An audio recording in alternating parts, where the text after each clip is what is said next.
Hello students, welcome to Arthsiddhi classes. आज के lecture में हम अनएम्प्लॉयमेंट इन इंडिया की टेक्स्ट बुक एक्सरसाइज को कवर करेंगे। ठीक है, तो फिर स्टार्ट करते हैं। फर्स्ट क्वेश्चन है find the odd word out. इसमें फर्स्ट पार्ट ये है अर्बन अनएम्प्लॉयमेंट और उसके बाद कुछ पॉइंट्स है जैसे कि educated unemployment, industrial unemployment, disguised unemployment और टेक्नोलॉजिकल अनएम्प्लॉयमेंट। तो आपको बहुत आसानी से इसका आंसर मिल जाएगा जो कि है डिस्गाइज्ड अनएम्प्लॉयमेंट।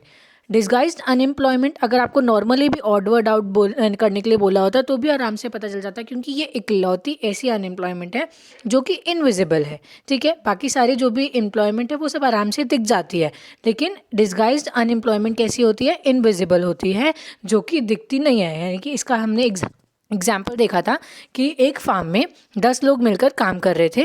ठीक है, और अगर उन्हीं 10 में से सिर्फ 5 लोगों को निकाल दिया जाए और 5 ही लोग वहाँ पे काम करें तो फिर भी जो प्रोडक्टिविटी है उतनी रहती है। यानी कि वो जो 5 लोग हैं वो एम्प्लॉयड तो है, लेकिन उनकी प्रोडक्टिविटी क्या है? ज़ीरो है, यानी कि वो क्या है? अनएम्प्लॉयड है। ठीक है, तो इस वजह से पहले वाले का आंसर क्या था? Disguised unemployment. सेकेंड है states with high rate of unemployment, ये हमने चैप्टर में देखा था, इसका आंसर है महाराष्ट्र। और नेक्स्ट है एम्प्लॉयमेंट गारंटी स्कीम 1972, जवाहर रोजगार योजना 1989, स्वर्ण जयंती ग्राम स्वरोजगार योजना 1999 एंड डेवलपमेंट ऑफ टूरिज्म। बहुत आसान है, आंसर क्या है? Development of tourism. आगे बढ़ते हैं। Identify and explain the concepts from given illustrations. पहला इलस्ट्रेशन क्या है? Hussain Sheikh employed 7 workers less than the usual number of workers on his farm. In spite of this, output remained the same. अभी जो example दिया था सेम है। Hussain Sheikh employed 7 workers less, यानी कि उन्होंने क्या किया? 7 वर्कर्स कम लगाए जितने कि वो पहले लगाते थे, फिर भी उनका जो आउटपुट है वो क्या है? सेम है। तो फिर इसमें आइडेंटिफाइड कंसेप्ट क्या होगा? Disguised unemployment. और एक्सप्लेनेशन क्या होगी? Disguised unemployment is a type of rural unemployment in which surplus man power has zero marginal productivity. यानी कि अगर एक्स्ट्रा लोग भी है तो भी मार्जिनल प्रोडक्टिविटी कैसी है? ज़ीरो है। इसी वजह से यहाँ पे उन्होंने अगर कम लोग लगाए तो भी प्रोडक्टिविटी उनकी क्या है? आउटपुट क्या है? सेम रहा। नेक्स्ट पॉइंट देख लेते हैं। Use of new technology in the printing industry has led to unemployment among several workers. फिर से समझते हैं एक बार। न्यू टेक्नोलॉजी, प्रिंटिंग इंडस्ट्री में न्यू टेक्नोलॉजी आने की वजह से कुछ लोगों को अनएम्प्लॉयमेंट, यानी कि कुछ लोगों की जो रोज़गार था वो चला गया और वो बेरोज़गार हो गए। ठीक है, इजी है। अब आगे देखते हैं इसका आंसर क्या है। आइडेंटिफाइड कंसेप्ट क्या है? Technological unemployment. हमने चैप्टर पढ़ते वक्त पढ़ा था, समझा था कि टेक्नोलॉजिकल अनएम्प्लॉयमेंट क्या होती है। It is a type of industrial unemployment that arises due to the use of modern capital intensive technology। यानी कि नई तकनीक के कारण जब पुरानी जो टेक्नोलॉजी है वो आउटडेट हो जाती है, उसी के साथ साथ जो लोग वहाँ पे काम कर रहे होते हैं उनका भी नंबर क्या हो जाता है? कम हो जाता है। पहले क्या था? टाइपिस्ट थे तो वो लोग टाइप करते थे, लेकिन उसके बाद क्या आई? मशीन्स आ गई। ठीक है, तो मशीन्स आने की वजह से क्या हुआ? अब जो लोग पहले एक पेज टाइप करने के लिए एक इंसान लगता था और उससे उतना ही टाइम लगता था, लेकिन अब जब मशीन्स है तो उसकी वजह से जो लोगों की जो लेबर फोर्स है वो क्या हो गई? अब कम लगती है और मशीन वही काम बहुत ही आसानी से और कम टाइम में कर देती है। ठीक है, तो यहाँ पे कंसेप्ट कौन सा है? कंसेप्ट है टेक्नोलॉजिकल अनएम्प्लॉयमेंट। नेक्स्ट क्वेश्चन देख लेते हैं। Satish has completed his post graduation and is desperately expecting a job. Satish ने अपना पोस्ट ग्रेजुएशन कंप्लीट कर लिया है और अब वो एक जॉब चाहता है। ठीक है, यहाँ पे आइडेंटिफाइड कंसेप्ट क्या है? Educated unemployment. एक्सप्लेनेशन पढ़ लेते हैं। It is a type of urban unemployment in which educated people are willing to work but do not get jobs. यानी कि ये ऐसी अनएम्प्लॉयमेंट है और अर्बन एरिया की अनएम्प्लॉयमेंट है जहाँ पे लोग पढ़े लिखे हैं, पढ़े लिखे लोग हैं और वो काम करना भी चाहते हैं। क्या दिया था क्वेश्चन में? डेस्परेटली, यानी कि वो लोग काम करना भी चाहते हैं लेकिन फिर भी उन्हें जॉब्स नहीं मिल पा रही है। ठीक है, नेक्स्ट क्वेश्चन देख लेते हैं क्या कह रहे हैं. नेक्स्ट क्वेश्चन है, in certain agricultural areas of Maharashtra only kharif crops are grown, therefore employment is available till the month of October. ठीक है, समझते हैं क्या कहा है क्वेश्चन ने. महाराष्ट्र के कुछ एग्रीकल्चर एरियाज में खाली खरीफ क्रॉप्स ही ग्रो किए जाते हैं, इस वजह से एम्प्लॉयमेंट उनको कैसे मिलती है, सिर्फ अक्टूबर तक ही मिलती है. ईजी है, सोचो क्या होगा इसका आंसर. चलो देख लेते हैं आंसर क्या है. आंसर है सीजनल अनएम्प्लॉयमेंट. ये भी हमने चैप्टर स्टडी करते वक्त समझा था. It is a type of rural unemployment in which a large number of people are employed in the season but remain unemployed in the off season. यानी कि ऐसी अनएम्प्लॉयमेंट, ऐसी ग्रामीण इलाके की बेरोजगारी जहाँ पे बहुत सारे लोग एक सीज़न में तो एम्प्लॉयड रहते हैं लेकिन ऑफ सीज़न में अनएम्प्लॉयड हो जाते हैं. ठीक है, आगे देख लेते हैं क्या है. Complete the correlations. Seasonal unemployment, tourist guides dash graduates. ठीक है, इसका आंसर क्या है, एजुकेटेड अनएम्प्लॉयमेंट. सीजनल अनएम्प्लॉयमेंट का इन्होंने एग्जाम्पल क्या दिया है, tourist guides. Tourist guide seasonal unemployment कैसे, एक सीजन में इंसान घूमना, मतलब एक सीजन में इंसान, अब जैसे बर्फ़ वाली जगह पे घूमने जाना है तो वहाँ पे आप कब जाओगे, सर्दियों में जाओगे. गर्मियों में जाओगे तो आपको वहाँ पे बर्फ़ देखने को नहीं मिलेगी. तो वहाँ के जो टूरिस्ट गाइड्स है, उस एरिया के जो टूरिस्ट गाइड्स है वो कैसे सीजनली एम्प्लॉयड है और सीजनली अनएम्प्लॉयड है. अब ग्रेजुएट्स की लाइफ में कौन सी अनएम्प्लॉयमेंट होगी, ऑब्वियसली ग्रेजुएटेड है यानी कि एजुकेटेड है, यानी कि इसका आंसर क्या होगा, एजुकेटेड अनएम्प्लॉयमेंट. नेक्स्ट देख लेते हैं. डिस्गाइज्ड अनएम्प्लॉयमेंट के बारे में पूछा है और अर्बन अनएम्प्लॉयमेंट के बारे में दिया है इंडस्ट्रियल अनएम्प्लॉयमेंट. ठीक है, बहुत ईजी है. अर्बन एरिया यानी शहरी इलाकों में कौन सी अनएम्प्लॉयमेंट बताइए, इंडस्ट्रियल बताइए. तो डिस्गाइज कहाँ पे होती है, रूरल एरियाज़ में, यानी कि आंसर क्या होगा, रूरल अनएम्प्लॉयमेंट. आगे देख लेते हैं. फ्रिक्शनल अनएम्प्लॉयमेंट यानी कि घर्षणात्मक बेरोजगारी कब होती है, जब शॉर्टेज ऑफ रॉ मटेरियल होता है. तो कौन सी अनएम्प्लॉयमेंट होती है, जब फ्लक्चुएशन इन बिजनेस एक्टिविटीज़ होती है. तो आंसर क्या है, साइक्लिकल अनएम्प्लॉयमेंट. चैप्टर जब हमने स्टडी किया था तब हमने देखा था कि बाजार यानी मार्केट के जो उतार मंदी, इन सब चीज़ों की वजह से, या फिर जो बूम होता है इन सब चीज़ों की वजह से, जो मार्केट फ्लक्चुएशंस की वजह से होता है, उन्हें क्या कहते हैं, साइक्लिकल अनएम्प्लॉयमेंट कहते हैं. आगे देख लेते हैं. मनरेगा MGNREGS ये क्या देता है, गारंटीड वेज एम्प्लॉयमेंट. तो ट्राइसेम क्या देता है, enabling to become self employed. हमने पढ़ा था लास्ट लेक्चर में ही, हमने देखा था कि एक इकलौती ऐसी स्कीम है जो कि रूरल एरियाज़ में सेल्फ एम्प्लॉयमेंट प्रोवाइड करती है. वो कौन सी स्कीम है वो आप मुझे कमेंट करके बताओगे. और उसी में ट्राइसेम क्या हो गई थी, मर्ज हो गई थी. आगे देख लेते हैं क्या है. डैश वेस्ट ऑफ रिसोर्सेज और सोशल इफेक्ट क्या है, लॉस ऑफ ह्यूमन डिग्निटी. हमने दो इफेक्ट्स पढ़े थे, एक इकोनॉमिक इफेक्ट और एक सोशल इफेक्ट. तो यहाँ पे आंसर क्या होगा, इकोनॉमिक इफेक्ट. ठीक है, आगे चलते हैं. Observe the following chart and answer the following questions. Chart क्या कह रहा है, अनएम्प्लॉयमेंट के टाइप्स दिखाए हैं इसने, रूरल अनएम्प्लॉयमेंट और अर्बन अनएम्प्लॉयमेंट. रूरल अनएम्प्लॉयमेंट में दो है, सीजनल और डिस्गाइज. अर्बन में है एजुकेटेड एंड इंडस्ट्रियल. फिर इंडस्ट्रियल के फिर से चार पार्ट्स हैं जो कि है technological, frictional, cyclical and structural. अब क्वेश्चन देख लेते हैं. क्वेश्चंस हैं, production does not increase if additional worker is employed and production does not decrease if worker is reduced from work. Mention the type of unemployment. Answer है disguised unemployment. बहुत easy है, बहुत बार discuss कर चुके हैं, एक बार आप फिर से पढ़ो, आपको अच्छे से और बहुत ईजिली समझ में आ जाएगा. ठीक है, नेक्स्ट क्वेश्चन देखते हैं. A worker is thrown out of job because of computerisation, यानी क्या हुई है, टेक्नोलॉजी इम्प्रूव हुई है. ठीक है, name this type of unemployment. सोचो कौन सी अनएम्प्लॉयमेंट होगी ये है टेक्नोलॉजिकल अनएम्प्लॉयमेंट. ठीक है, आगे देखते हैं. Sharad was forced to return back to India from USA due to depression in IT sector. अभी हमने बात करी थी उतार चढ़ाव, मंदी, डिप्रेशन, बूम. तो यहाँ पे कौन सी अनएम्प्लॉयमेंट होनी चाहिए, साइक्लिकल अनएम्प्लॉयमेंट, है ना. चलो नेक्स्ट देख लेते हैं.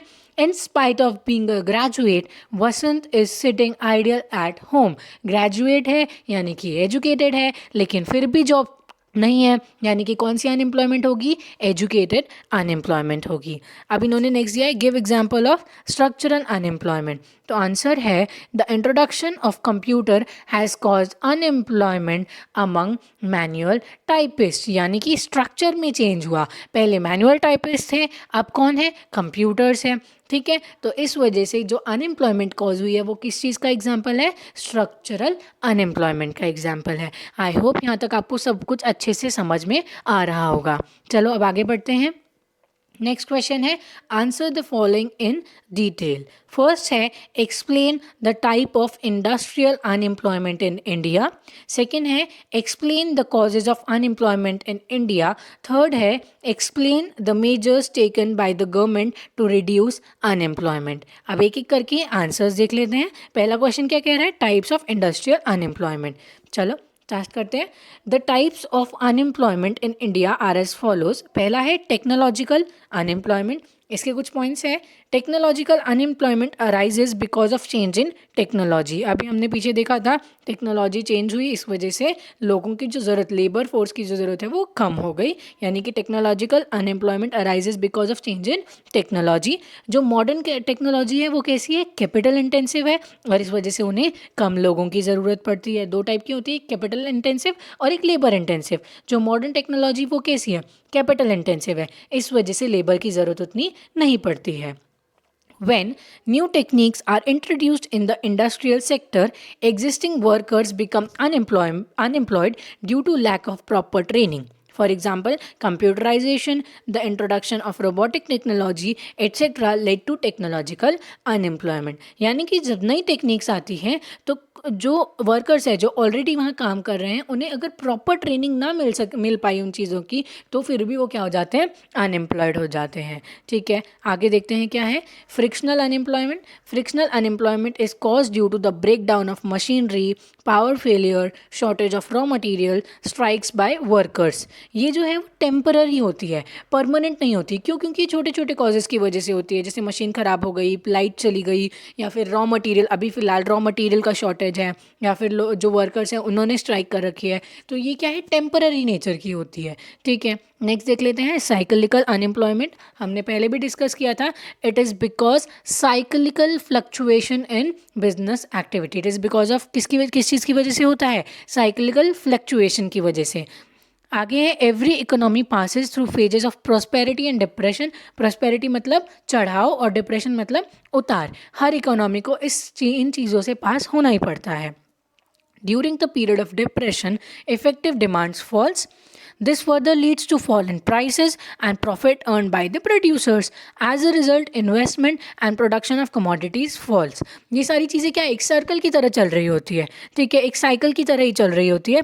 जैसे अगर डिप्रेशन चल रहा है मतलब डिमांड कम हुई तो प्राइस कम हुआ तो प्रॉफिट कम हुआ तो फिर जो इन्वेस्टर्स है वो उसमें इन्वेस्ट ही नहीं करेंगे। ठीक है, और प्रोडक्शन भी क्या हो जाएगी, अपने आप कम हो जाएगी। प्रोडक्शन कम होगी तो फिर डिमांड, मतलब ये सर्कल ऐसे ही चलता रहेगा। ठीक है, a fall in production leads to fall in employment. जब प्रोडक्शन कम होगी तो एम्प्लॉयमेंट भी कम होगी, और एम्प्लॉयमेंट कम होगी का इसका मतलब क्या होगा, जिन वर्कर्स के पास जॉब है वो उनकी जॉब चली जाएगी। यानी कि मंदी के टाइम पे जिन लोगों के पास जॉब्स होती हैं उनकी जॉब भी चली जाती है। उसे क्या बोलते हैं, साइक्लिकल अनएम्प्लॉयमेंट। ठीक है, आगे देख लेते हैं structural unemployment. Drastic changes in the economic structure of a country leads to structural unemployment. यानी कि अपने कंट्री के या फिर किसी भी कंट्री के इकोनॉमिक स्ट्रक्चर में अगर कोई चेंज होता है अचानक से, तो उसकी वजह से क्या होती है, स्ट्रक्चरल अनएम्प्लॉयमेंट होती है। दिस चेंजेस में affect either the supply of और demand for a factor of production. ठीक है, आगे है structural changes in the economy are caused by changes in government policies, shortage of capital, shifting of industry from one region to another. किस चीज़ की वजह से स्ट्रक्चरल चेंजेस होते हैं, गवर्नमेंट की कोई नई पॉलिसी आ गई, या फिर अपने पास कैपिटल की कमी है, या फिर हमने एक जगह से दूसरी जगह पे अपनी इंडस्ट्री को शिफ्ट किया है। ये सब क्या है, स्ट्रक्चरल चेंजेस है, जिसकी वजह से स्ट्रक्चरल अनएम्प्लॉयमेंट होती है। It is a long-term phenomenon. It takes place because of mismatch between the skills of workers and the jobs that are actually available. ये क्या है, एक लॉन्ग टर्म फिनोमिनन है और ये कब स्पेशली मतलब कब दिखाई देती है, जब मिसमैच होती है किस चीज़ के बीच में, skills of workers and the job that are actually available, यानी कि जो काम अवेलेबल है और जो वर्कर्स की स्किल्स हैं उन दोनों के बीच में अगर मिसमैच होता है तो कौन सी अनएम्प्लॉयमेंट होती है, स्ट्रक्चरल अनएम्प्लॉयमेंट होती है. एग्जाम्पल दिया है, the introduction of computerise typing has cause unemployment among manual typists. ठीक है, आगे चलते हैं. सेकेंड क्वेश्चन क्या कह रहा था, explain the causes of unemployment in India. अब हम कॉजेज देखेंगे इंडिया में बेरोजगारी के. ठीक है, सबसे पहला है जॉबलेस ग्रोथ. ये सब आपके बुक में है एज इट इज़. आप जब भी आप लेक्चर सुन रहे होते हो, क्वेश्चंस के आंसर्स देख रहे होते हो, तो आप बस अपनी टेक्स्ट बुक, जो आपकी टेक्स्ट बुक है उसे आप ओपन रखा करो और एक एक लाइन पढ़ते जाया करो. तब आपको क्या होगा, अच्छे से वो चीज़ें समझ में आती रहेंगी.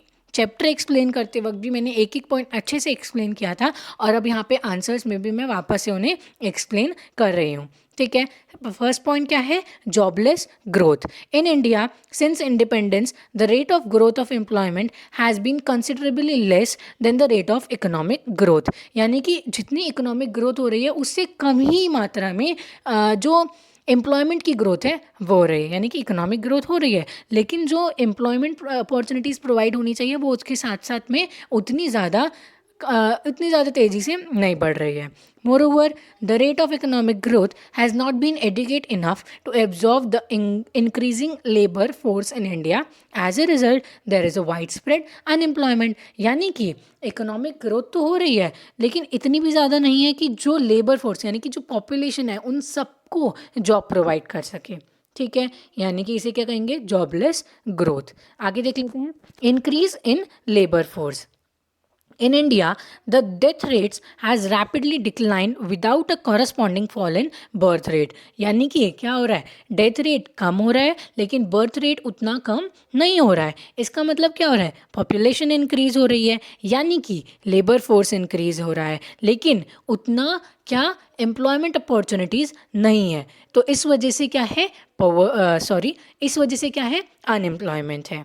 ठीक है, आगे देख लेते हैं. नेक्स्ट पॉइंट क्या कह रहा है, excessive use of machinery.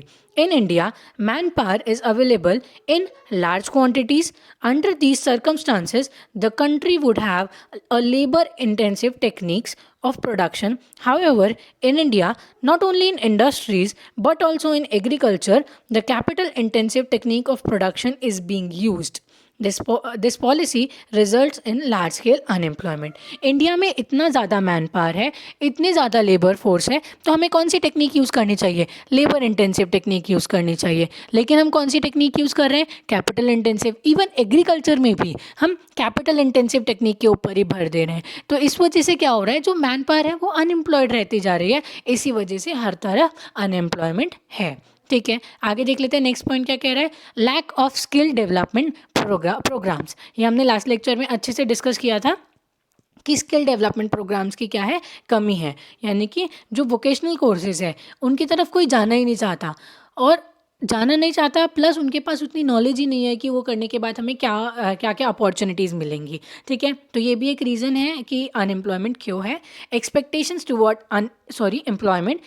Educated youth in India aspire for white collar job. जो एजुकेटेड पीपल हैं उन्हें कैसी जॉब चाहिए, वाइट कॉलर जॉब चाहिए. उनकी जो जॉब को लेकर एक्सपेक्टेशंस हैं वो अलग है. इस वजह से वो काम ही नहीं करना चाहते कि जब तक हमें वो जॉब नहीं मिलती तब तक कोई और जॉब नहीं करनी. तो इस वजह से भी वो क्या है, अपनी इच्छा से अनएम्प्लॉयड है. ठीक है, कुछ और कॉजेज दिए गए हैं जैसे कि seasonal nature of agriculture, the slow rate of economic development and migration of rural population.